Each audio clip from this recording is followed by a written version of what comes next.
ამ ვიდეოში გაჩვენებთ თუ როგორ არის საწყობილი რობოტი Elite Force, რომელმაც მიიღო მონაწილეობა რობოტების ბრძოლის ასოციაციის მიერ გამართულ რობოტების ბრძოლაში. ეს გახლავთ 5 კილოგრამამდე წონით კატეგორია.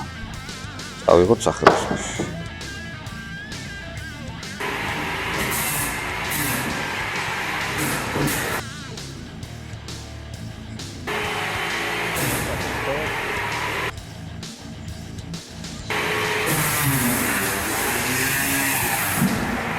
გავხსნათ, ნახოთ. გამოიყურება ესეთი ძრავებია, რედუქტორიანი, ჩოთქიანი ძრავები, რომელიც გამოიყენება ფორბლებისთვის. კონტროლერი აღარ არის მოთავსებული, რეზინზეა დამაგრებული ვიბრაციებზე, რომ იყოს გამძლე.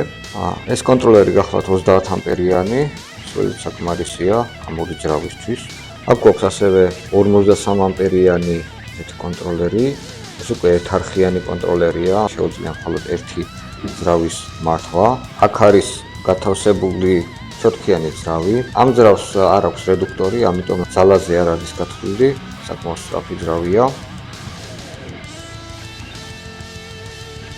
აქედან ვედი გადის მეორე მხარეს. ესეთი ტიპის ვეთს ვიყენებთ, აი აქ ესე იყო განთავსებული, რომელიც ატრიალებს აი ამ გვილანას.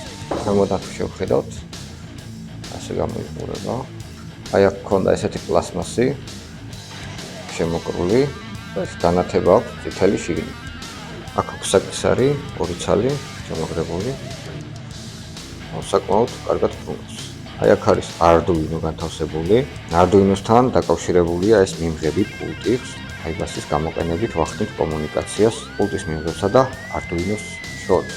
პულტს რაც შეეხება ესეთი სტანდარტული პულტები აქვს უყენებული, დრონის პულტები, EFI და მუშა ვარიანტი. აქ არის უკვე ელემენტების ჩასადები ადგილი, აქ მიდის ორი ცალი ლიპო ელემენტი, ერთი ელემენტი არის იერაღისთვის, ხოლო მეორე ელემენტი აი ამ ძრავებისთვის, რომელზეც ფორბლებია დამაგრებული. აქ გვაქვს ორი ცალი ესეთი ჩამთველი, 40 ამპერიანი, ესე მოუჭერთ და ნუ სად არის იგი ლიპო ელემენტებს არ თქმა უნდა ვინახავთ ესეთ ფილის კუთხეში. შეგვიძლია ჩავსვით ეს ესეთი. ანალოგიურად იდება აქეთ მხარეს მეორე ელემენტი და ასე ვქოთ პლასმასის შესაკრავებით ასე ვამაგრებთ ერთმანეთს. კონსტრუქციაც ხის არის რა თქმა უნდა, მსუბუქი რო ყოფილიყო, გამოსაჭრელად ამ დიზაინის მოსახერხებელია ამ შემთხვევაში. აქედან ამას აქვს ესეთი ჭრილი, ასე ფარება.